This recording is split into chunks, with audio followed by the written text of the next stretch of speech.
हामी सार्वभौम सत्ता सम्पन्न स्वतन्त्र र स्वाधीन नेपालीहरू हौं। हामी कम्युनिस्ट पार्टीको सदस्यको हैसियतले समाजवादी व्यवस्थालाई अवश्य पनि मन पराउँछौं। समाजवादी विश्व हाम्रो मित्र हो, त्यसमा कुनै शंका छैन। तर आज एमसीसी को जुन हामी कुरा गरिरहेका छौं, यो हामी आफ्नो देशको हितको दृष्टिकोणबाट, आफ्नो स्वाधीनता, आफ्नो स्वतन्त्रता, नेपाली जनताको आफ्नो स्वाभिमानको दृष्टिकोणबाट हामी यो छलफल गरिरहेका छौं भन्ने मलाई लाग्छ। हुन त यसमा म राजनीति शास्त्रको विद्यार्थी पनि हुँ। अब यसमा यो लोकतन्त्रको कुरा पनि जोड्नु भएको छ, अमेरिकी डेमोक्रेसीको कुरा। त्यसमा कुरा गर्यो भने फेरि यो विषय अन्यत्रै जान्छ। म त्यता अहिले जान चाहन्न। हाम्रो देशको संविधान, हाम्रो कानुन, हाम्रो स्वाधीनता र हाम्रो आफ्नो देशको अखण्डतासँग एकदमै सम्बन्धित भएर आएको मिलेनियम च्यालेन्ज कर्पोरेसनसँगको जुन सम्झौता छ, म त्यो सम्झौतामा मात्रै केन्द्रित रहेर यहाँहरूको समक्ष कुरा राख्न चाहन्छु। किनकि मैले आयोजक साथीहरूसँग कुरा गर्दा मलाई जम्मा 25 मिनट भन्नुभएको थियो। तर यो मिलेनियम च्यालेन्ज कर्पोरेसनसँग सम्बन्धित विषय यति गहन, यति विस्तृत छ कि त्यो समयमा मैले प्रस्तुत गर्नुको लागि यहाँ अरू धेरै कुरा गर्न थालेँ भने तपाईहरुलाई भन्नुपर्ने कुरा नभनेर म यतिकै छोड्नुपर्ने अवस्था आउने हुँदा म सिधै विषयमा जान्छु। र यसमा सबभन्दा पहिले तपाईहरु यहाँ जति सहभागी हुनुहुन्छ साथीहरु, म एउटा कुरा सुरुमा के भन्न चाहन्छु भने मैले बारम्बार यो कुरा विभिन्न ठाउँमा भन्ने गरेको छु। हामी राजनीतिक दल विशेषमा विभिन्न किसिमले विभिन्न दलमा लागेका हौला, तर हामी जन्मिँदाखेरि कोही पनि राजनीतिक दलको सदस्य थिएनौं। सम्झना रहोस् सबैलाई, हामी केवल नेपालमा जन्मेका आमाबाबुका नेपाली मात्र थियौं। त्यसकारण हाम्रो मातृभूमिको स्वाधीनता कुनै पनि राजनीतिक दल, कुनै पनि सरकारका नियम कानुन भन्दा त्यो बलियो छ, माथि हुनुपर्छ। यसमा यहाँहरूको ध्यान जाओस् भनेर म विशेष आग्रह गर्न चाहन्छु। अब म नेपाल सरकार र संयुक्त राज्य अमेरिकी सहयोग निकाय मिलेनियम च्यालेन्ज कर्पोरेसन बीच भएको जुन अनुदान सहायता सम्झौता भनेको छ, यसका प्रावधानहरू को बारेमा जो हाम्रो राष्ट्रको सार्वभौमसत्ताको विरुद्धमा छन्, हाम्रो नेपालको संविधानको विरुद्धमा छन्, हाम्रो कानुनको विरुद्धमा छन् र नेपाली स्वाधीनता र हाम्रो स्वाभिमानको विरुद्धमा छन्। म ती दफाहरूमा जान चाहन्छु। कतिपय मानिसहरू के भन्छन् भने कहाँ लेखेको छ यस्तो, कहाँ छ यस्तो। म यही सन्दर्भमा सुरुमै देशका प्रधानमन्त्री जस्तो व्यक्तिले सार्वजनिक रूपमा एउटा बोल्नु भएको हुनाले यहाँहरूको ध्यान त्यहाँ पनि छ मैले लेखेको। तर एउटा कुरासँग सुरुमै ध्यान आकर्षित गराउन चाहन्छु, किनभने शेरबहादुर देउबाजी प्रधानमन्त्री हुनुहुन्छ। उहाँले सार्वजनिक रूपमा के भन्नुभयो भने यो अमेरिकाको कानुन मान्नुपर्ने कहाँ लेख्या छ। म यहीँबाट चुनौती दिन्छु। शेरबहादुरजीलाई सुनाउने कोही यहाँ हुनुहुन्छ भने त्यहाँ बाहिर गएर मोबाइल उहाँलाई प्रत्यक्ष प्रसारण गरेर सुनाइदिन म अनुरोध गर्छु। म उहाँलाई भन्छु यो सम्झौता यो मैले लेखेका सम्झौता होइन, यो निलो रङमा छ। यो प्रतिनिधि सभामा प्रस्तुत गरिएको सम्झौताको मूल प्रति हो। यो मूल प्रतिको पृष्ठ नम्बर 10 को धारा 5 को धारा 5 को 5(1) को ख को 3 म पढेर सुनाउन चाहन्छु। यो विशेष गरी शेरबहादुर देउबाजीको लागि पढेको, म पढेर सुनाउन चाहन्छु।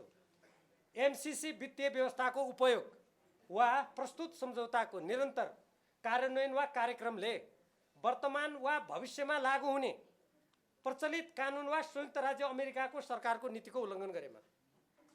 के भने हो? आजको कानुन त हाम्रो पूर्व मुख्य सचिव यहाँ बस्नु भएको छ, म उहाँलाई त चुनौती दिन्न। उहाँले अमेरिकाका वर्तमान कानुन कति पढ्नु भएको छ म उहाँलाई भन्दिनँ। अरूले कसले पढ्नु भएको छ म गर्नुहोस् मनमा। मैले त सबै कानुन पढेको छैन, इमान्दारीका साथ भन्छु।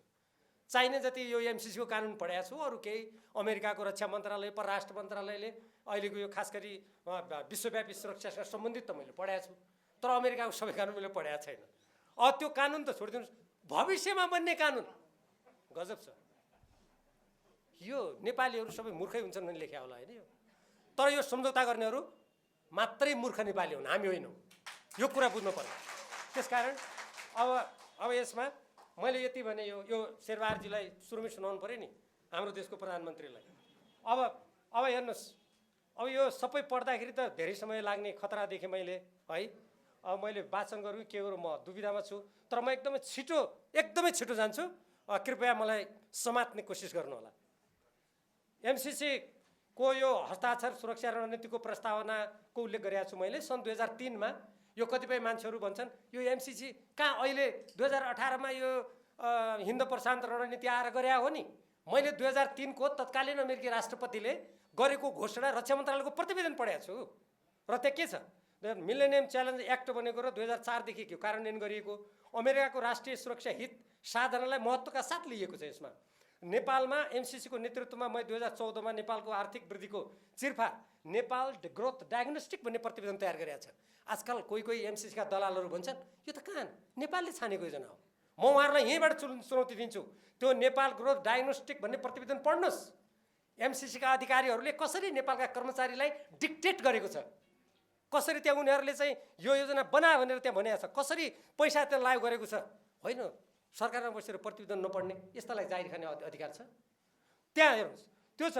त्यसपछि ग्रोथ डायग्नोस्टिक अनुसार आयोजना तयार गरिएको जनवरी 2012 अर्थात् माघ 2028 मा डाक्टर बाबुराम भट्टराई अवज्ञा माओवादी पूर्व माओवादीको कुरा आएको थियो। डाक्टर बाबुराम भट्टराईलाई कसरी त्यो देशमा क्रान्ति गर्ने पार्टीको नेता बनाउनु भएछ मलाई यो देखेपछि अचम्म लाग्यो। उहाँ आज पनि के भन्दै हुनुहुन्छ भने यो सम्झौता पारित हुनै पर्छ सुरु गरे पनि बाबुराम भट्टराई हो। याद गर्नुहोस्, तपाईहरु सम्झनुहोस् राम्ररी है।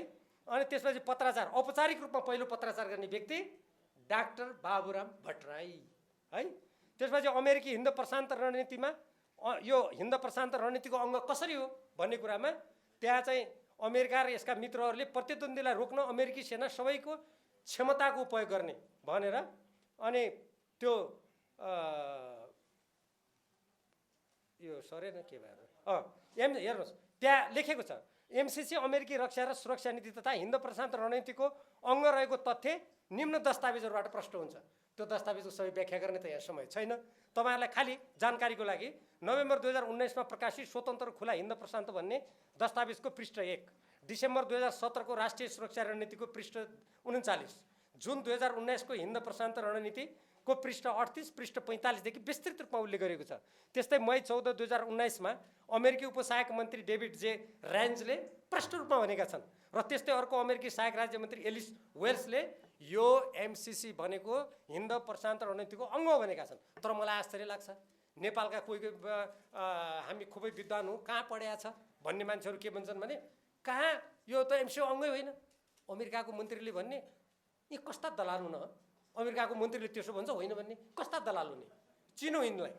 अर्को नेक्स्ट अब त्यस्तै एमसीसीबाट प्राप्त हुने 50 करोड डलरको कुरा जुन गरेको छ नि, अब यो सबै रकमको जुन ब्रेकडाउन छ सबै विस्तृत, अब यो तपाईहरुलाई यहाँ व्याख्या गर्ने मलाई समय छैन। तर म यति मात्र संक्षेपमा भन्छु यसको लगभग 36-37% मात्रै वास्तविक परियोजनामा खर्च होला।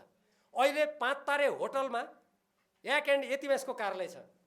अनि म प्रश्न गर्न चाहन्छु यो नेपाल सरकारको कार्यालय भन्ने महोदयहरू, नेपाल सरकारको कार्यालय भनेको एक एन्ड यति होटल हो कि सिंहदरबार हो? र त्यहाँ यति धेरै नेपाली तपाईँ हाम्रो राजस्वको खर्च गरिएको छ कि मैले त्यसैले भनेको छु नेपाली देशभक्त जनताले यो राष्ट्र जोगाउने हो भने सशक्त आन्दोलन गर्नुपर्छ। म त्यसैले भनिरहेको छु। अर्को नेक्स्ट अब हेर्नुहोस् यसको नेपालको कानुन हित स्वाधीनता र सार्वभौमसत्ता समानता विपरीतका प्रावधानहरू हेर्नुहोस्। अब यो प्रावधानहरू यति धेरै छन् तपाईहरुलाई सम्झाउनु पनि गाह्रो, मलाई 25 मिनेटमा भन्न पनि गाह्रो। तर म एकदमै छिटो जान्छु। सेप्टेम्बर 14 2017 मा नेपाली कांग्रेसका अर्थमन्त्री ज्ञानेन्द्र बहादुर कार्की र एमसीसी का कामु प्रमुख कार्यकारी अधिकृत जोनाथन जी नासद्वारा वाशिङटनमा हस्ताक्षर गरियो होइन। अब यो त्यहाँ हस्ताक्षर गरियो। ल तपाईहरु भन्नुहोस्, यहाँ पूर्व मुख्य सचिव यहाँ हुनुहुन्छ, म पनि राज्यका विभिन्न निकायमा बसेकै मान्छे हुँ। म नेकपा एमालेको विदेश विभागमा सबभन्दा लामो समय काम गर्ने मान्छे मै हुँ, सचिवदेखि सदस्यसम्म। युएन जनरल एसेम्ब्लीमा सम्बोधन गर्नेदेखि लिएर अन्तर्राष्ट्रिय क्षेत्रमा धेरै काम गरेको छु। अनि एउटा मन्त्रीले त्यो काम कर्मचारीसँग हस्ताक्षर गर्छ अनि यस्ता नालायक मान्छेलाई देश चलाउने अधिकार छ? राष्ट्रको गरिमा, राष्ट्रको कूटनीतिक मर्यादा त्यहीबाट सुरु हुन्छ। यो सम्झौता असमान हो भन्ने कुरा त्यहीबाट सुरु हुन्छ। त्यसपछि हेर्नुहोस् असमान सम्झौता मैले भनिसकेँ। सार्वभौमिक समानताको सिद्धान्त अनुरूप छैन यो। कतिपय प्रावधानहरूले नेपालको आत्मनिर्णयको अधिकार र स्वाधीनतामा आँच पुर्याएको छ। यो कहाँ पुर्याएको छ? कतिपय मान्छे भन्छन् कहाँ पुर्याएको छ हेर भनेर। म तिनीहरूलाई यहीँबाट भन्न चाहन्छु तिमीहरू प्रस्तावना पढ। धारा 3 दफा 3.2 छ, धारा 5 को 5.1, र 5.2 धारा 6 ग 6.3 ख धारा 7 ब्र्याकेटमा 7.1 सम्झौताको अनुसूची 1 ग ग 1 क ग 2 कार्यान्वयन सम्झौताको धारा 1 देखि लिएर ती सबै त्यहाँ मैले जति लेखेँ ती सबै पढ विद्वानहरू। जो धारा कहाँ छ यो लेख्या भन्ने त्यहाँ आँखा खोलेर पढ। यदि आँखा कमजोरी छ पावर पुग्दैन भने चस्मा सम्बन्धी डाक्टरलाई देखाएर उपयुक्त चस्मा लाएर पढ। म त्यो भन्छु। अर्को नेक्स्ट अब हेर्नुहोस् आयोजनाको अवधि 5 वर्ष छ नि यो कहाँ यो असीमित भने 5 वर्षमा योजना बन्छ गइहाल्छ नि। अब हेर्नुहोस् कति ढाँटेको छ त्यसलाई। सम्झौताको धारा 5.5 मा दफाहरू 2.7 2.8 3.2 च 3.7 3.8 5.2 5.3 5.4 र 6.4 मा के लेखेको छ यो आयोजना 5 वर्षपछि पनि असीमित कार्यको लागि रहने। अनि यो 5 वर्षको लागि मात्रै भनेर चिच्याउनेहरू यो पढ्दैनन् कि तपाईँ हामी नेपाली जनतालाई मूर्ख बनाउन खोजिरहेछन्। यिनीहरू पढेका छन् तर तपाईँ हामीलाई मूर्ख बनाउन खोजिरहेका छन्। यिनीहरूको विरुद्धमा सशक्त आवाज उठाउनुहोस् तब मात्र हुन्छ यो। अर्को हेर्नुहोस् त्यहाँ के भनेको छ। अब यो नेपालको कानुन सम्झौता नेपालको कानुनभन्दा माथि रहने र अमेरिकाको वर्तमान र भविष्यमा बन्ने कानुन मान्नुपर्ने मैले भनिसकेँ। अन्तर्राष्ट्रिय कानुन लागू हुने कहाँ लेखेको छ धारा 5.5 को 3.5 ख कार्यान्वयन सम्झौताको धारा 4 दफा 5 अन्तर्राष्ट्रिय कानुन किन लागू हुने। अब कोही मान्छे भन्छन् होइन अरू सम्झौतामा पनि त यो मध्यस्थता कानुन हुन्छ नि विवाद भयो भने कहिले सिङ्गापुरको कानुन कहिले बेलायतको कानुन लागू हुन्छ नि। कति ढाँटेको। म अन्तर्राष्ट्रिय कानुनको पनि विद्यार्थी हुँ यहाँ अरू पनि साथीहरू हुनुहुन्छ। मध्यस्थता सम्बन्धी कानुन भनेको के हो भने विवाद भएपछि या त सम्झौता गर्ने देशहरूले त्यो देशको कानुन मान्न तयार भयो भने त्यही देशको कानुनअनुसार विवादको निरूपण हुन्छ। यदि उनीहरूले त्यो मानेन भने एउटा कुनै अर्को निष्पक्ष अर्को कुनै देशको कानुन मानेर त्यहाँ चाहिँ विवाद पऱ्यो भने मुद्दा परेर त्यो देशको कानुनअनुसार त्यो सम्झौताको बारेमा टुङ्गो लाग्छ। तर यहाँ कुनै विवादको कुरा छ र यहाँ एमसीसँग सम्झौतै भएको छैन विवादको कुरा छ र किन लाग्यो अन्तर्राष्ट्रिय कानुन। यो केही पनि होइन। यो के हो भने जसरी हाम्रो संसदबाट पारित गरेर हाम्रो संविधानभन्दा माथि बनाइदिएपछि त भोलि मान्नुहोस् अमेरिकाले हिन्द प्रशान्तमा अमेरिका र चीनको त्यहाँ द्वन्द्व भयो या लडाइँ नै भयो मान्नुहोस्। त्यसपछि अमेरिका के कानुन बनाइदिन्छ भने एमसीसी सम्झौता भएको नेपालको त्रिभुवन अन्तर्राष्ट्रिय विमानस्थल नभए भर्खरै बनेको भैरवामा लडाकु जहाज अवतरण गर्ने कानुन बनाइदियो। के गर्नुहुन्छ अब यसको जवाब दिनुपर्छ कि पर्दैन। शेरबहादुर देउवा र डाक्टर बाबुराम भट्टराई जस्ताले पर्छ। त्यसैले केपी ओलीले पनि दिनुपर्छ। मैले सुनिसकेँ। अर्को 5 अमेरिकाको सुरक्षा नीति र स्वार्थको प्रतिकूल नेपालले कुनै काम गरे भन्ने लागेमा आयोजना तुरन्त रद्द हुने। ल हेर्नुहोस् कति खतरनाक छ। यसको कुन दफामा छ सुरक्षा नीति र स्वार्थ अपरिभाषित छ। यो कहाँ लेखेको छ धारा 5 दफा 5.1 को 4 कम्प्याक्टको धारा 2 दफा 2.7 मा लेखेको छ। अब अमेरिकाको सुरक्षा हितमा आघात पर्ने भने के हुनसक्छ जब शक्ति राष्ट्रहरू द्वन्द्वमा छन् भने भोलि सडक पनि उसको सुरक्षाको हित विपरीत हुनसक्छ। अघि भनिसकेँ म दोहोऱ्याउन चाहन्न। हामी कुनै पनि शक्ति राष्ट्रहरूको द्वन्द्वमा नेपालको संविधान बमोजिम प्रवेश गर्न सक्दैनौँ। किनभने नेपालको संविधानले हामीलाई के भन्छ भने हामीलाई संयुक्त राष्ट्रसङ्घको बडापत्र पञ्चशीलका सिद्धान्त र असंलग्नताका मान्यताका आधारमा परराष्ट्र नीति चलाऊ भन्ने हुन्छ। मलाई सम्झना छ म संविधान मसौदा समितिको पनि सक्रिय सदस्य हुँ। त्यहाँ हामीले यति ठुलो सङ्घर्ष गऱ्यौँ र त्यहाँ के लेख्यौँ हामी लेख्न सफल भयौँ भने सबै असमान सन्धि सम्झौताहरूको पुनरावलोकन हुनेछ र अब उपरान्त सबै सम्झौताहरू समानताको आधारमा नेपालको राष्ट्रिय हित अनुकूल हुनेछन्। अनि यो चपाएर डाक्टर बाबुराम भट्टराईजी शेरबहादुरजीले खाने चपाउने बेसरी अनि केपीजीले त्यसलाई लगेर संसदमा पस्केर आफ्नो खल्तीमा हाल्ने मिल्छ। अब अर्को अब अमेरिकाको सुरक्षा नीति र स्वार्थको प्रतिकूल नेपालले कुनै काम गरेको यो मैले भनिसकेँ। आयोजना छनौटको अध्ययन एमसीसीकै नेतृत्वमा भएको मैले अघि भनिसकेँ नेपाल ग्रोथ डायग्नोस्टिक्स र त्यसपछि पहिलेको कार्ययोजना परिवर्तन गरी अब यसमा सुन्नुहोस् पहिले नेपाल विद्युत प्राधिकरणले कसरी गरेको थियो भने यो प्रसारण लाइनको अध्ययन हाम्रो जस्तो तराईमा जुन हाम्रो राजमार्ग छ हामी आजकल लोकमार्ग भन्छौँ हाइवे र त्यो बाटोबाट हाम्रो प्रसारण लाइन लैजाने अनि उत्तर दक्षिण त्यसलाई जोड्ने कति राम्रो आयोजना थियो। जब यसमा एमसीसी छिर्यो त्यो परिवर्तन गरिदियो। अनि त्यसका दलालहरू आज के भन्छन् भने हामीले छानेको योजना हो नि। कति ढाँटेको। नेपालमा कोही पनि पढाए मान्छे चाहिँ लाग्छ कि अब तिनीहरूलाई हेर्नुहोस् त्यो होइन। त्यसपछि अब यो सहमति लिएर अब अर्को हेर्नुहोस् यहाँ अर्को त मैले अनुसूची 2 खण्ड बी भने यो पनि पढेर सुनाउनु लायक छ किनभने यो नेपालीहरूले बुझ्नुपर्ने छ। हेर्नुहोस् यो अनुसूची 5 लागू हुनका लागि अतिरिक्त पूर्व शर्तहरू, यो अतिरिक्त पूर्व शर्तको मैले बुँदा नम्बर 7 मा उल्लेख गरेको छु। सुन्नुहोस्, सरकारले एमसिसीलाई सार र रूपमा चित्त बुझ्ने योजना तयार पारी पठाउनु पर्नेछ र त्यस्तो योजना पठाउँदा भारत सरकारले सो योजनाको समर्थन गरेको हुनुपर्नेछ। त्यस्तो योजनाले 1 नयाँ बुटवल अन्तरसीमा गोरखपुर प्रसारण लाइन निर्माणको लागि आवश्यक प्रमुख वित्तीय तथा प्राविधिक कार्ययोजना र 2 सोको परिचालनका लागि आवश्यक सिद्धान्त समेटेको हुनुपर्नेछ। यो 2 पक्षीय सम्झौता हो कि 3 पक्षीय हो कि बहुपक्षीय हो कि त्योभन्दा पनि धेरै पक्षीय हो। यो के भारतको उपग्रह हो हामी? बाबुरामजीलाई जियानमा पढ्या बेला त्यस्तो लागेका छन्, उहाँलाई लागोस्।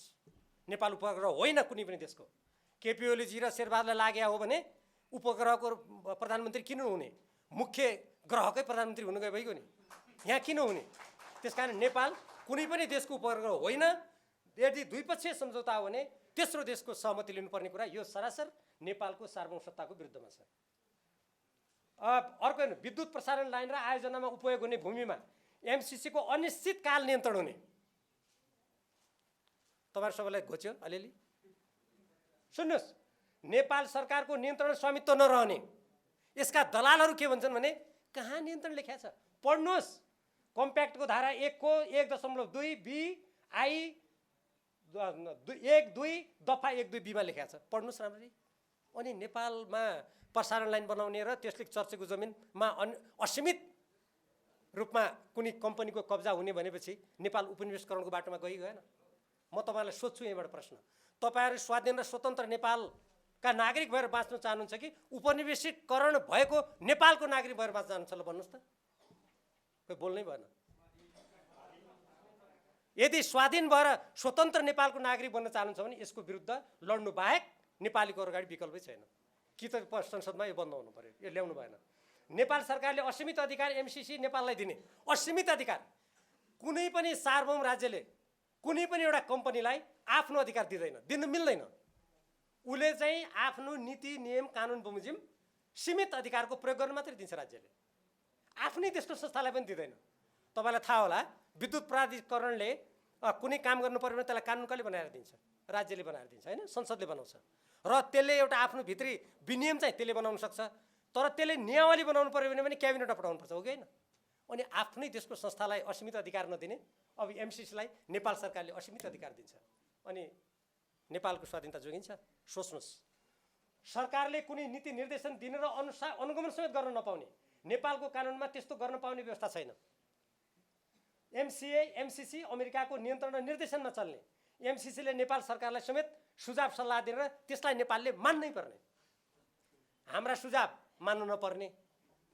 म त प्रतिनिधि सभाको सदस्य पनि हुँ हैन, जितेरै आएको नि। मेरो सुझाव मान्दैन, राजीनामा मेरो दिएको छैन, तपाईले गलत। तपाईँ यति पुरानो सूचना दिएर यहाँ बस्ने मान्छेले एमसिसीको विरुद्ध के लड्नु होला?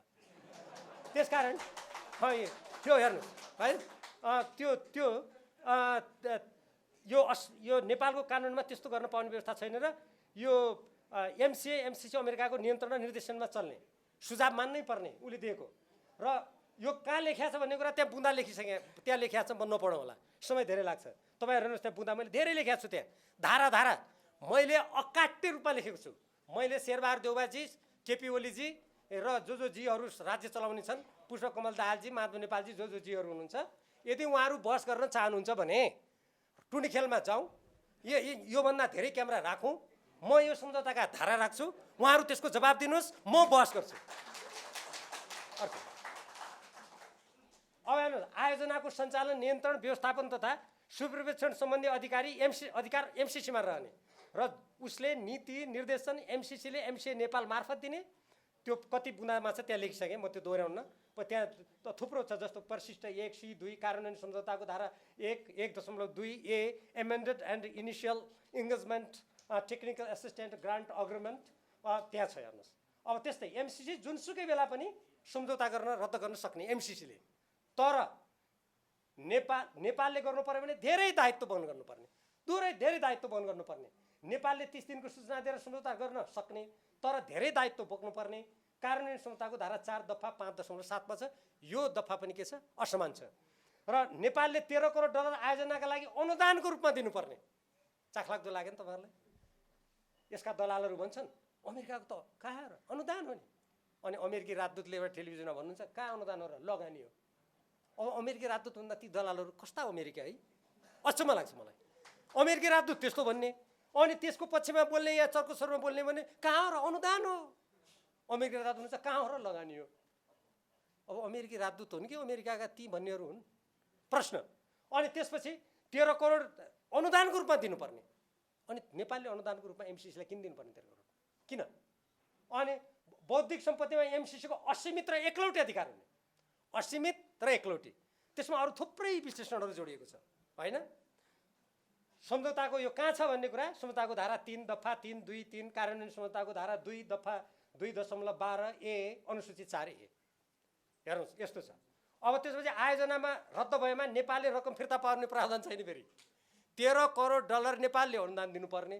कथम कता चाहिँ काम गर्दा गर्दै अरू देशमा तपाईँहरूले यो कतिको तपाईँहरू हेर्नुहुन्छ, आन्दोलनमा लागेका साथीहरूले पक्कै पनि हेर्नु होला भने विश्वास हो। हेर्नु भएको छैन भने पनि कहिलेकाहीँ सेयर गर्नु। हेर्नुहोस् मैले भर्खर यो डाउनलोड गरेर ल्याएको, यसमा 6 पृष्ठ छन्। यो 6 पृष्ठमा अहिले कुन कुन देशमा एमसिसीको स्थिति कस्तो छ भन्ने कुरा यहाँ लेखेको छ। तपाईँहरू इन्टरनेटमा गएर एमसिसीको अहिलेको वर्तमान स्थिति के छ, कहाँ कुन कुन देशमा भन्यो भने तपाईँहरू यो डाउनलोड गरेर प्रिन्ट गर्न सक्नुहुन्छ। म यो त्यहाँ सम्बन्धी मैले यो किन तपाईँहरूलाई पढेर 2-4 कुरा सुनाउन चाहेको, म ऱ्यान्डमली सुनाउँछु बिचबिचको छानेर, सबै देशको नाउँ भन्दैन। कस्ता देश छन् यसमा सुन्नुहोस्, Albania, Burkina Faso, L Salvador, म बिचबिचको पढेर सुनाउँछु है, सबै पढेर सुनाउनु। होन्डुरस, मेडागास्कर, मालवी, मलावी, नेपाल भइगयो, फिलिपिन्समा अमेरिकी सैनिक अखाडा छ। त्यसपछि साओ टोमे एन्ड प्रिन्सिपे, श्रीलङ्का हो, श्रीलङ्काले त्यसलाई डिस्कन्टिन्यू गरिदिइसक्यो, अस्वीकार गरिसक्यो, रद्द भइसक्यो। त्यसपछि टोगो, उक्रेन, भानुआटु, नेपाल पनि भानुआटु भएछ अब होइन, त्यो तहमा गयो। सबै द्वन्द्व वा ठुला देशहरूको नियन्त्रणमा कुनै न कुनै प्रभाव भएका देशहरूमा मात्रै छ यो। मैले एमसिसीको आधिकारिक वेबसाइटबाट भर्खरै तपाईँहरूको यहाँ आउने भएर आज बिहान मैले कम्प्युटरबाट निकालेको यो त्यस सम्बन्धी अलिकति थाहा कस्तो देशलाई लागेका छन् भन्ने कुरा। हाम्रा नेताहरू जो यसलाई पारित गराउन लागेका छन् उनीहरू नेपाललाई कहाँ खसाल्न खोज्दैछन्। पृथ्वीनारायण शाहले एकीकरण गरेरदेखि नेपाल कहिले पनि कुनै पनि देशको अधीनमा गएको छैन। यद्यपि हामीले विभिन्न किल्लाहरूमा अङ्ग्रेजसँग हार्यौँ, केही भूमि गुमायौँ, तर आफ्नो स्वाधीनता गुमाएका छैनौँ। याद गरौँ, कयौँ देशहरू जसले स्वाधीनता गुमाएका छन्, जो उपनिवेश भएका छन्, जसको प्राकृतिक साधन स्रोत ठुला साम्राज्यवादी देशहरूले एकलौटी लुटेका छन्, ती देशहरूमध्ये यो सूचीमा भएका देशहरू धेरै छन् होइन। यो छ। अब त्यसपछि आयोजनाको अनि अर्को के छ, एमसिए खातामा यो ब्याज आउँछ नि, यसबाट रकम, त्यो ब्याज कहाँ जम्मा हुन्छ? एमसीको खातामा। अनुदानमा त्यस्तो हुन्छ। आयोजनाको प्रतीक चिन्ह एमसिसीको हुने। हाम्रो तपाईँले देख्नुभयो होला सबै आयोजनामा नेपाल सरकारको लोगो हुन्छ नि। कुनै सडक बनायो भने नेपाल सरकारको मन्त्रालय हुन्छ, लोगो राखेको हुन्छ। यदि अरू देशले सहयोग गरे भने कहिलेकाहीँ हात मिलाएर दुई देशको झन्डा राखेको हुन्छ होइन।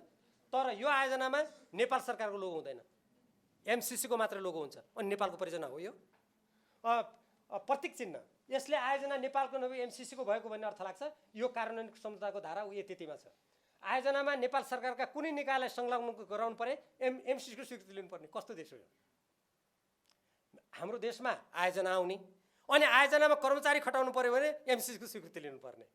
आयोजनाको सञ्चालनमा रहने नागरिक समाज, गैर सरकारी संस्थाका प्रतिनिधिहरूको छनौट नेपाल सरकारले गर्न नपाउने। एमसिसीले तोकेको प्रक्रियाबाट हुने। यो पनि मैले दफा त्यहाँ लेखेको छु। सम्झौतामा कुनै संशोधन गर्नुपर्ने भए नेपालको संसद तथा कुनै पनि प्रशासनिक प्रक्रियामा लैजानु नपर्ने। एकदम खतरनाक। संशोधन त जहिले गर्दै पनि भयो। सम्झौता अनुमोदन गर्न संसदमा लाने, पछि त्यसको संशोधन गर्नु पर्यो भने कहीँ लानु नपर्ने। एमसिए नेपालले एमसिसीको स्वीकृतिमा बैठक नै नगरी सो कार्यान्वयन गर्न सक्ने। एमसिए नेपालको बैठकै नगरेर गर्न सक्ने।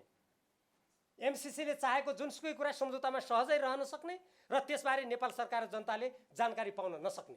सम्झौताका कति धारामा छ मैले त्यहाँ लेखेको छु। सम्झौता अनुमोदनका लागि प्रतिनिधि सभामा विचाराधीन रहेको अवस्थामा सम्झौताको एउटा प्रावधानमा रहेको ऊर्जा मन्त्रालयको नाम समेत हटाउने गरी संशोधन गर्न अर्थ मन्त्रालय र एमसिसीको बीच पत्राचार भई अर्थमन्त्रीले प्रतिनिधि सभाको विशेषाधिकारको हनन गरेको समेत घटना घटिसक्यो। युवराज खतिवडाजीले अर्थमन्त्री रहँदा त्यसको एउटा धारा प्रावधान संसदमा अनुमोदनको लागि सम्झौता पेश भएको छ। उहाँले सम्झौता गरेर अमेरिकालाई पत्र पठाएर संशोधन गरिदिनु भयो। कस्तो लाग्यो तपाईँहरूलाई? केपी हुन्क्याएर उहाँ होइन। अर्को नेपाल सरकारले सबै आन्तरिक शर्तहरू पुरा गरेको पत्र एमसीसीले पठाएपछि सम्झौता लागू हुने। ल हेर्नुहोस् कति खतरनाक। नेपालको संसदले अनुमोदन गरेपछि सम्झौता लागू हुने भनेको छ होइन। संसदले अनुमोदन गरिसकेपछि पनि फेरि उहाँ हजुरलाई पत्र लेख्नु पर्यो, हजुर हामीले सबै पुरा गऱ्यौँ अब कसो गरौँ भनेर लेख्नु पर्यो। अनि उता एमसीसीले ठिक गरिस् बाबु भनेपछि बल्ल लागू हुन्छ। अनि हाम्रो संसदको अस्तित्व के भयो? हाम्रो सार्वभौम सत्ता के भयो? नेपालको संसदबाट अनुमोदन हुने कुरा एकातिर छ भने अर्कोतिर त्यसभन्दा माथि एमसीसीको स्वीकृति पत्रलाई राखिएको लज्जास्पद कुरा यहाँ छ। विद्युत उत्पादन वितरण र महसुल निर्धारण एउटा स्वतन्त्र निकाय र कम्पनीको जिम्मा लगाउने प्रावधान राखेको त्यस्तो कम्पनी स्वदेशी विदेशी सरकारी वा निजी कस्तो हुने भन्ने कुरामा मौनता। विद्युत प्रसारण लाइनको सञ्चालन कसले कसरी गर्ने हो भन्ने उल्लेख नगरिएको। विस्तृत परियोजना प्रतिवेदन माग्दा उपलब्ध नगराइएको। पत्र पठाइयो, माग्यो, दिइएन। नेक्स्ट, आयोजना साझेदारको बारेमा स्पष्ट नखुलाइएको। त्यहाँ आयोजना साझेदार ल्याइनेछ भनेको छ। अब को देश कसरी के लिएर आउने हो थाहा छैन। साझेदारबारे एमसीसीको स्वीकृति हुनुपर्ने र यसमा पुनरावलोकन गर्ने अधिकार पनि एमसीसीमा राखिएको। नेपाल सरकारको निर्णयाधिकारलाई सीमित पारिएको र सरकारले कुनै निर्देशन दिन नसक्ने, नीति निर्णय गर्न नसक्ने, एमसीए नेपाल एमसीसी प्रति उत्तरदायी हुने यस्तो व्यवस्था कहाँ छ? यदि कुनै महानुभावले तपाईँ भीमरावले यत्तिकै बोलिस् भन्नुहुन्छ भने ऊ त्यहाँ लेखेको छ नि, मैले धारा त्यो पढ्नु उहाँलाई सुझाव दिदिनु होला है। तपाईँहरू कसैले त्यो बोल्यो भने फोन गरेर भनिदिनु होला, उहाँले धारा यो लेख्नु भएको थियो त्यहाँ भनेर। त्यहाँ हेर्नुहोस् धारा कति छन्। एमसीसीको कारण कुनै क्षतिपूर्ति दिनुपर्ने अवस्था आएमा नेपाल सरकारले तिर्नुपर्ने। क्या गजब! नेपाल सरकारले अनुगमन गर्न नपाउने, मर्मत गर्न नपाउने, हेर्न नपाउने, तर नोक्सान भयो भने तपाईँ हामीले तिरेको करबाट ढुकुटीबाट नेपाल सरकारले क्षतिपूर्ति दिने। क्या समान सम्झौता गरेछ होइन ज्ञानेन्द्र बहादुर कार्कीले। लाज पनि लाग्दैन है जनतालाई यस्तो भन्न। तर आयोजनाको अनुगमन र सुपरीक्षणको अधिकार नेपाल सरकारलाई नहुने कहाँ छ? त्यो त कार्यान्वयन क्षमताको धारा 1 दफा 1.3B8 दफा 2.1 छ त्यो होइन। आयोजनाका कर्मचारी एमसीए नेपालले नियुक्त गर्ने। नियुक्त हुने व्यक्तिको नागरिकता कुन देशको हो भने हेर्न नपाइने। विदेशीहरूलाई निर्वाध प्रवेशाज्ञा दिनुपर्ने। तपाईँहरू अमेरिका त जानुभयो होला कतिपय, त्यहाँको त्यो प्रवेशद्वारमा अर्थात् कुनै देशमा जानुभयो होला, भारतै जानुभयो होला, त्यो देशकोले यो कुन देशको नागरिक हो के हो भनेर हेर्न पाउँछ होइन सार्वभौम देशले। नेपालले एमसीसीका कर्मचारीको हेर्न नपाउने। हामीलाई त सम्झौतामा हस्ताक्षर गर्दै उपनिवेशका जनता बनाउन खोजिसक्यो। बुझ्नुहोस् कुरा। अर्को, ठेकापट्टा कार्यान्वयन निर्देशिका हेरफेर आदेश नियमावली आदिका बारेमा एमसीसीको पूर्वलिखित स्वीकृति हुनुपर्ने। ठेकापट्टा आर्थिक आयोजनाको नाममा लैङ्गिक एकीकरण र सामाजिक समावेशिता सम्बन्धी योजना बनाउने कुरा गरी नेपालको सामाजिक जीवनमा प्रवेश गर्ने उद्देश्य रहेको यो सम्बन्धी समस्या यो प्रावधान छुट्टै छ। हेर्नुहोस्, यो नेपाल सरकार र संयुक्त राज्य अमेरिकी सहयोग निकाय मिलेनियम च्यालेन्ज कर्पोरेसन जोएको अनुदान सहायता सम्झौता मिलेनियम च्यालेन्ज कम्प्याक्ट र इन्डो पेसिफिक स्ट्राटेजीका सम्बन्धमा सुझावसहित कार्यदलको प्रतिवेदन। यो बुझायो कहिले? फागुन 9, 2076। यसको संयोजक को हुनुहुन्थ्यो? पूर्व प्रधानमन्त्री झलनाथ खनाल, सदस्य भीमराव र प्रदीप गेवाली। हेर्नुहोस् कतिसम्म भयो म तपाईँलाई पढेर सुनाउँछु। यो यसमा थुप्रै अरू गोप्य कुराहरू कसरी छन् र मान्छेले पढेकै छैन।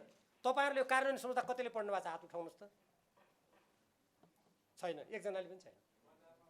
तपाईँहरूले यो सम्झौता कतिले पढ्नु भएको छ? हात उठाउनुहोस्। कसैले छैन। के आन्दोलन गर्नुहुन्छ? बजारमा नपाए मलाई भन्नुहोस् न, इमेल पठाइदिन्छु। म सांसद हुँ नि, तपाईँका सांसद होला नि जिल्लाका, माग्नुहोस् तिनीहरूसँग। यदि तिनले दिन मान्दैनन् भने तिमीहरूलाई किन मत दिएको भनेर प्रश्न गर्नुहोस् न। त्यति त तपाईँमा हुनु पर्यो नि, नत्र कसरी जोगिन्छ हो यो देशको स्वाधीनता? पिर लाग्ने भयो यहाँ त। अब हेर्नुहोस्, यसमा हामीले के भन्यौँ भने हेर्नुहोस्, झलनाथ खनालजीको यहाँ हस्ताक्षर छ। उहाँको पार्टीमा त म अहिले छैन, म एमआइएली छु है, तपाईँहरूलाई भ्रम नहोस् फेरि। झलनाथ खनाल सुन्नुहोस्, आवश्यक दस्तावेजहरू उपलब्ध गराइदिनका लागि यहाँ पत्र पठाइयो। झलनाथ खनालजीको सही हेर्नुहोस्, यहाँ के माग्यौँ सम्झौता? एमसीसी सम्झौता अन्तर्गत निर्माण हुने विद्युत प्रसारण लाइन र सडक मर्मतको विस्तृत परियोजना प्रतिवेदन दिनुहोस्।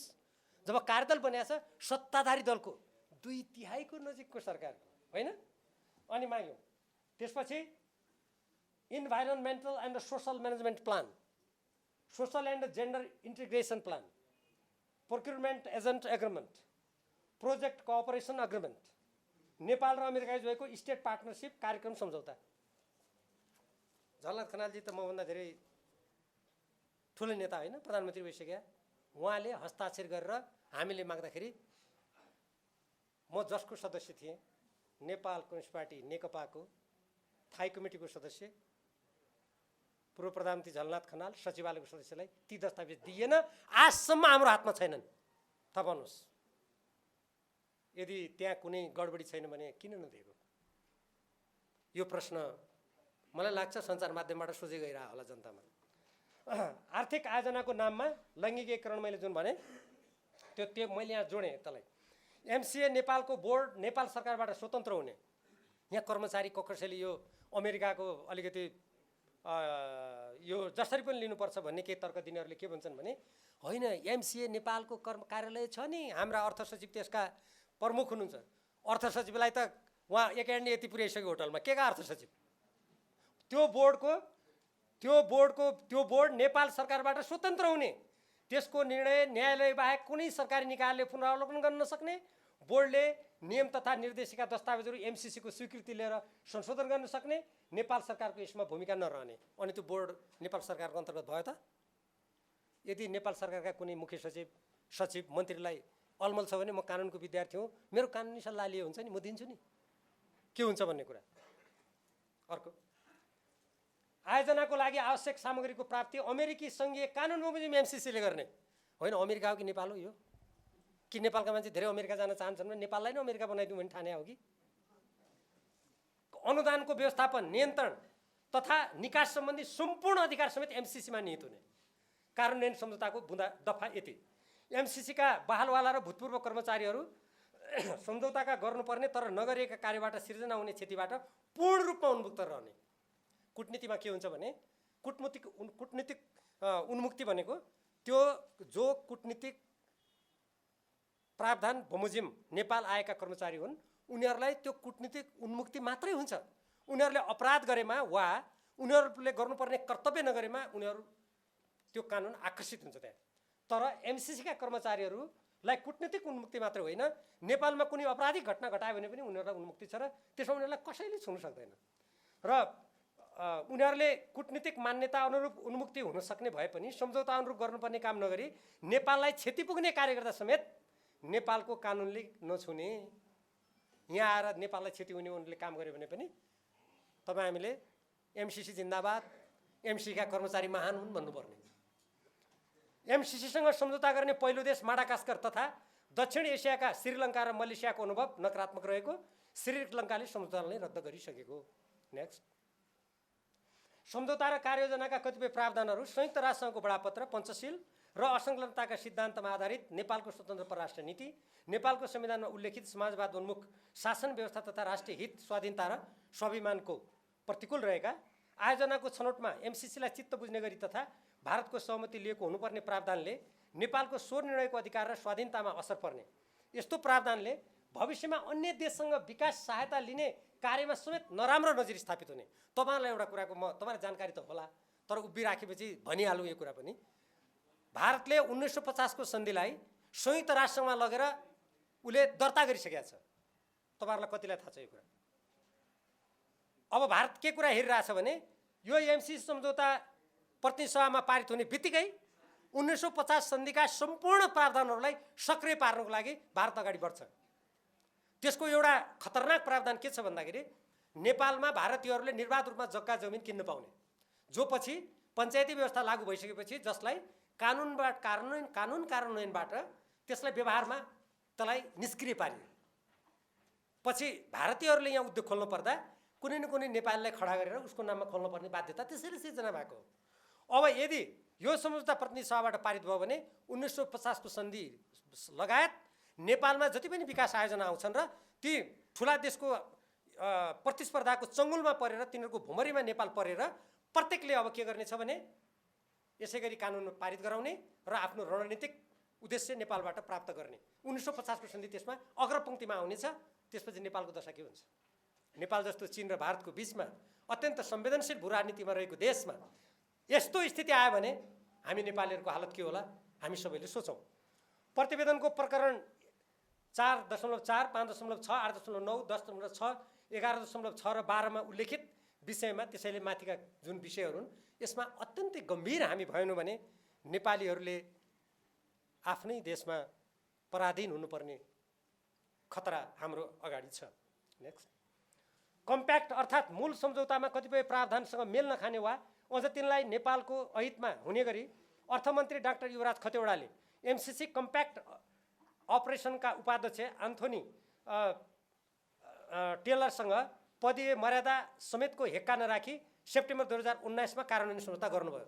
जति बेला केपी ओली प्रधानमन्त्री हुनुहुन्थ्यो त्यो बेलामा युवराज खतिवडाले संसदबाट अनुमोदन नभएको सम्झौतालाई कार्यान्वयन गर्नुको लागि सम्झौता गर्नुभयो। त्यसकारण मैले के भनेको छु भने यसबारेमा संसदीय अनुगमन समिति गठन हुनुपर्छ, संसदले छानबिन गर्नुपर्छ र यो सम्झौता अनुमोदन नगर्दै कार्यान्वयन सम्झौता गर्ने, नुवाकोटमा जग्गा अधिग्रहण गर्ने, नेपालको अर्बौं राजस्व पाततारी होटलमा कार्यालय खोलेर खर्च गर्नेहरूलाई नेपालको कानुनअनुसार कारबाही गर्नुपर्छ, जसमा युवराज खतिवडा पनि पर्नुपर्छ भनेको छु मैले। अब युवराज खतिवडा पर्दा उहाँलाई संरक्षण गर्ने जो हुन् ती पनि तानिएलान् कानुन निष्पक्ष छ भने, होइन? संसदमा मूल सम्झौता अनुमोदनका लागि पेश भइरहेको समयमा यसरी कार्यान्वयन सम्झौता गर्नु स्वयं गैर जिम्मेवार काम त हुँदै हो, अझ मूल सम्झौताको अनुसूची 1 को BH मा संशोधन गर्ने पत्राचार गरी संसदको विशेषाधिकारको हनन समेत गरिएको छ।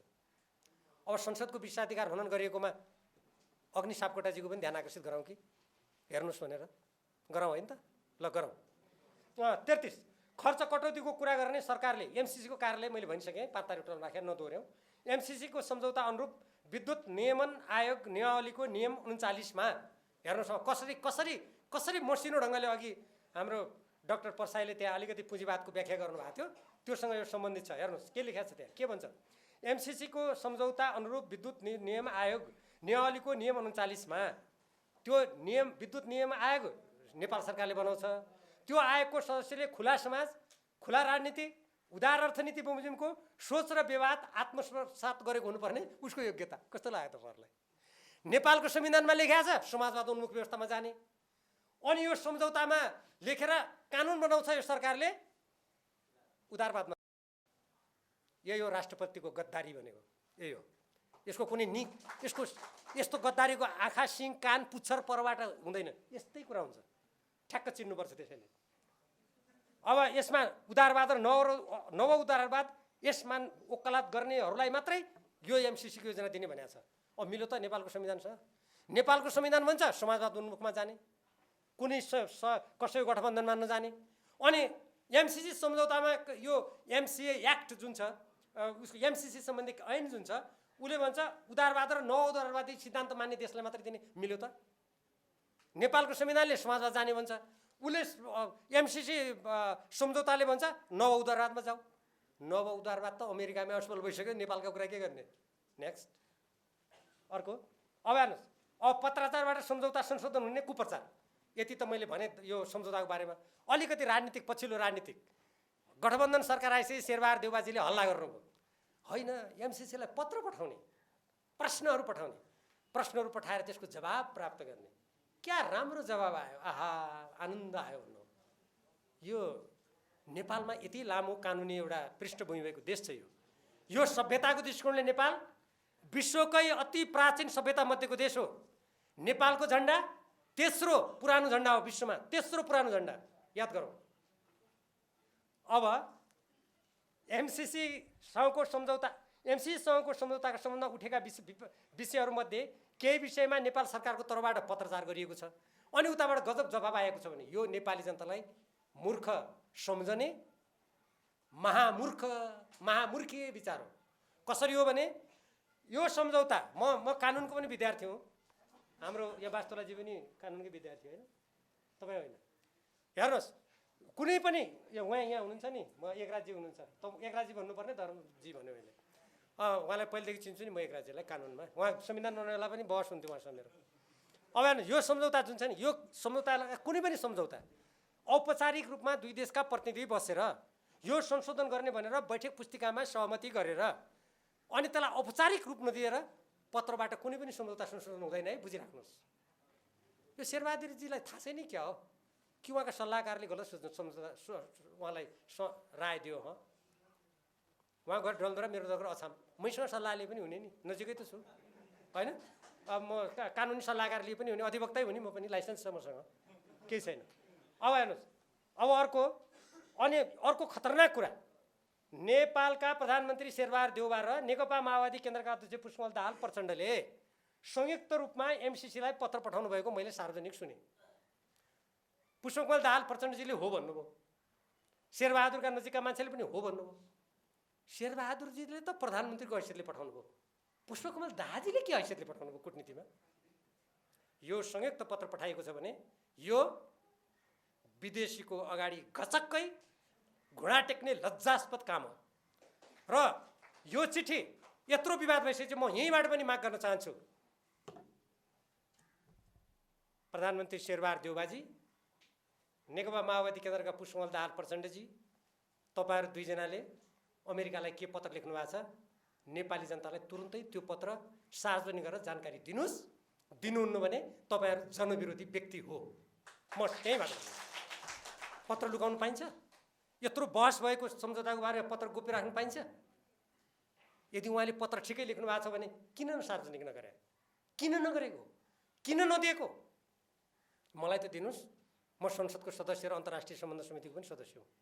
जनताले चुनेरै पठाएको, तपाईँ पनि चुनेर पठाएको, म पनि चुनेर पठाएँ। अब अर्को, कुनै पनि सार्वभौम र स्वतन्त्र देशका प्रधानमन्त्री नेताले हेर्नुहोस् के गर्छ भने आफ्नो देशको हितको कुरा गर्छ, आफ्नो जनताको कुरा गर्छ, उसले आफ्नो सार्वभौम सत्ताको कुरा गर्छ, भयो परेन। तर मैले नेपालमा मैले दुःखका साथ भन्नुपर्छ, हाम्रा देशका केही नेताहरू, मलाई परेन छोडेन, हाम्रो देशका केही नेताहरू र कतिपय व्यक्तिहरू आफ्ना देशका जनताप्रति उत्तरदायी हुनुको सट्टा विदेशीहरूलाई कसरी खुसी पार्ने त्यतातिर लागेको देख्दा मेरो त मन रुन्छ। हेर्नुहोस्, साह्रै दुःख लाग्छ। बरु देशको लागि विकास गर्न सकिएन, आफ्नो योग्यता राम्ररी प्रदर्शन गर्न सकिएन, त्यो नसकिन सक्छ। मान्छेको ज्ञानको सीमा हुन्छ कसैको पनि, कोही मान्छे असीमित रूपमा ज्ञानी हुँदैन, त्यो भयो। तर आफ्नो देशको हितको कुरा पहिले गर्नु पर्यो नि। एउटा अनुदानको बारेमा, त्यो अनुदान लिने कि नलिने भने यत्रो बहस कुनै पनि देशले गर्दैन। हेर्नुहोस्, म त लज्जाले मेरो त शिर निहुरिन्छ। एउटा देशको 50 करोडको कुरामा कोही कोही मान्छे भन्छन् विकास विरोधी हो भीमराव, यो कुरा गर्ने विकास विरोधी। मलाई आश्चर्य लाग्छ। एउटै एनसिएल कम्पनीले 74 अर्ब रुपियाँ कर नतिरेर अहिले वाशिङटनमा मुद्दा छ। तपाईँलाई कतिको थाहा छ? महालेखा परीक्षकको प्रतिवेदन पढ्नुहोस्। अहिले स्थानीय निकायमा ब्रह्म लुट मचेको छ, ब्रह्म लुट। एउटा सामान्य एउटा चाहिँ गाविसको अध्यक्षले लाखका कुरा गर्दैन, अहिले सम्पत्ति जोड्ने करोडका कुरा गर्छ। महालेखा प्रतिवेदन पढ्नुहोस्। मैले त्यत्तिकै भने होइन, हाम्रो देशको आफ्नो साधन स्रोतको हिफाजत नगर्ने अनि 50 करोड कसैको डलरमा आफ्नो देशको स्वाधीनता स्वतन्त्रतालाई दाउमा राख्न मिल्छ? मैले साहित्यिक रूपमा भन्ने गरेको छु, कुनै आमाको सन्तानले म सुनको सिंहासनमा बस्छु, त्यो सुनको सिंहासनमा बसेर मेरी आमाको चिरहरण म हेर्छु भन्न सक्छ? 50 करोड डलरमा नेपालको स्वाधीनता खत्तम पार्ने कुरा आफ्नो आमाको चिरहरण गरे जस्तै हो, यो बुझ्नु। अर्को, अब मैले यो नेताको कुरा गरिहालेँ। देशको अरबौं रकम र स्रोतको सुरक्षा तथा सदुपयोग नगर्ने, तर विकासको बाहनामा देशको सार्वभौम सत्ता र स्वाधीनतामा आँच पुर्याउने कुरा कदापि देशभक्त नेपालीहरूले मान्नु हुँदैन। र यसमा तपाईँहरूले अवश्य पनि यो अन्तर्क्रिया कार्यक्रम त्यो उद्देश्यले गर्नुभयो होला। अर्को, अब एमसीसी मार्फत प्राप्त हुने रकम 5 वर्षमा प्रत्येक वर्ष मैले अघि भनिहालेँ त्यो जम्मा 10 अर्ब रुपियाँ हो। नेपालले अहिले मात्र हेर्नुहोस्, योभन्दा अगाडि यो वर्ष त दिएन, सांसदहरूलाई विकासको नाममा 6 अर्ब रुपियाँ दिएको थियो। मैले नेताहरूलाई भने हजुर यो 6 अर्ब रुपियाँ कटाइदिउँ न सांसदको, बनाउँ प्रसारण लाइन आफै। तर त्यो कुरा उहाँहरू सुन्नुहुन्न।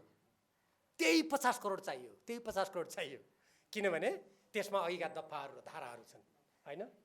अब त्यसकारण मैले अब अघि हाम्रो पूर्व मुख्य सचिव राजदूतजीले भन्नुभयो जस्तै कुनै पनि देशबाट प्राप्त हुने ऋण अनुदान नेपाल र नेपाली जनताको हित, स्वतन्त्रता, स्वाधीनता, कानुन र स्वाभिमानमा आँच नपुर्याउने गरी मात्रै लिन सकिन्छ। आजको विश्वमा लिने हुँदैन त म पनि भन्दिनँ। अमेरिकासँग नेपालले कुनै लडाइँ लड्नु पनि छैन। हामी कुनै मिसाइल लिएर कसैलाई हान्न जानेवाला पनि छैनौँ। दोस्रो विश्वयुद्धमा स्विजरल्यान्ड स्वतन्त्र देश भएर बस्यो, कतै पनि लागेन।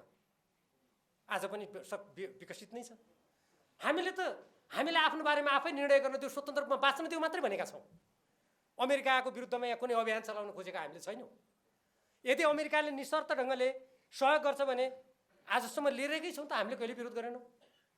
तर यसले त हाम्रो स्वाधीनतालाई सिद्ध्याएर हिन्द प्रशान्त रणनीतिको नेपाललाई अङ्ग बनाएर नेपाल भोलि रणभूमिबाट तपाईँ हाम्रो देशको स्वाधीनता नै खतरामा परेको हुनाले हामीले यो भन्नुपर्ने अवस्था आयो। त्यसकारण हेर्नुहोस्, यो राष्ट्रिय स्वाधीनता कुनै रकमसँग सट्टापट्टा गर्न सकिँदैन, गर्न मिल्दैन। अर्को, अब यो माथि उल्लेखित जति पनि कुराहरू छन्, यी कुराहरूबाट के प्रश्न हुन्छ भने यदि कोही पनि नेपाली देशभक्त छ भने एमसिसीको विरुद्धमा उभिनुपर्छ। यो सम्झौता कुनै पनि किसिमले यी दफाहरू पुरै हट्यो भने त्यति बेला सोचौँला। मैले त संशोधन गरौँ भनेर यो प्रतिवेदनमा त्यति बेला सहमति जनाएको हो। म तपाईँहरूको अगाडि साँचो कुरा गर्छु, यी सबै संशोधन गरौँ, त्यसपछि पैसा लिउँ भने म अहिले पनि त्यो भन्छु। तर अमेरिकी अधिकारीहरूले त भने नेपालका हाम्रै देशका हौँ भन्नेहरूले भन्छन् यसमा संशोधन हुनै सक्दैन, यसलाई अनुमोदन गर्नुपर्छ। उहाँहरू त्यसो भन्नुहुन्छ। त्यसकारण नेपालमा विदेशी कम्पनीको इसारामा समानान्तर सरकारको स्थिति उत्पन्न हुन्छ। यसबाट हेर्नुहोस्, समानान्तर सरकार अहिलेका दफाहरूबाट भयो होला नि, समानान्तर सरकारको स्थिति उत्पन्न हुनका साथै नेपाल क्रमशः पराधीनतातर्फ धकेलिनेछ। नेपाल शक्ति राष्ट्रहरूको द्वन्द्व र सङ्घर्षको थलोमा परिणत हुनेछ। त्यो हामी प्रत्येक नेपालीको हित विरुद्धमा हुनेछ। त्यसैले हामीले यो एमसिसी सम्झौता यही रूपमा हुनु हुँदैन भन्ने कुरा हामीले उठाउनै पर्छ। सशक्त रूपमा हामीले बोल्नुपर्छ। अब 2020मा विश्वव्यापी एमसिसी सम्झौताको स्थिति के छ त भन्ने सम्बन्धमा मैले सरसर्ती हेरेका थिएँ। एमसिसीसँग सम्झौता कार्यक्रम बन्द भएका देश 49 छन्। अहिले सम्झौता कार्यान्वयन बन्द हुने प्रक्रियामा रहेका देश 4 छन्। सम्झौताको प्रगति नै नभएका देश 13 छन्। प्रगति भएका अलिकति त्यो प्रक्रियामा गएका देश, सम्झौतामा हस्ताक्षर भएका देश 2 छन्। अनि सम्झौता त्यो निरन्तर नभएका देश 2 छन्। सम्झौता रद्द भएको देश 1 हाम्रो श्रीलङ्का पनि छ। र सम्झौता भएका यो देश सेनेगल र मङ्गोलिया, जो सुरुमा त्यो उनीहरूको त्यो योजना यस्तै विरोध भएर परिवर्तन भएर त्यहाँ गरिएको ठाउँ पनि छ। त्यसैले सहभागी मित्रहरू, यहाँहरूले अब पक्कै पनि मिलेनियम च्यालेन्ज कर्पोरेसनका केही यसका अन्तर्वस्तुहरूको बारेमा अलि केही कुराहरू बुझ्ने अवसर प्राप्त गर्नुभयो होला। थप बुझ्नु त भएकै छ, थप बुझ्ने अवसर प्राप्त गर्नु होला भन्ने मैले आशा र विश्वास गरेको छु। आजको यस कार्यक्रममा मलाई यहाँ आमन्त्रण गरेर हाम्रो देशको स्वाधीनता, स्वतन्त्रता, नेपाली जनताको स्वाभिमानको रक्षाको खातिर हामीले यो एमसिसी सम्झौतालाई अनुमोदन गरिन हुन्न भन्ने जुन देशव्यापी आवाज छ, यो आवाजको सम्बन्धमा केही कुराहरू राख्ने अवसर दिनुभएकोमा म हार्दिक धन्यवाद दिन चाहन्छु। र तपाईँहरू सबैले मेरा कुराहरू ध्यानपूर्वक सुनिदिनु भएकोमा तपाईँहरू सबैलाई पनि म हार्दिक धन्यवाद दिन चाहन्छु।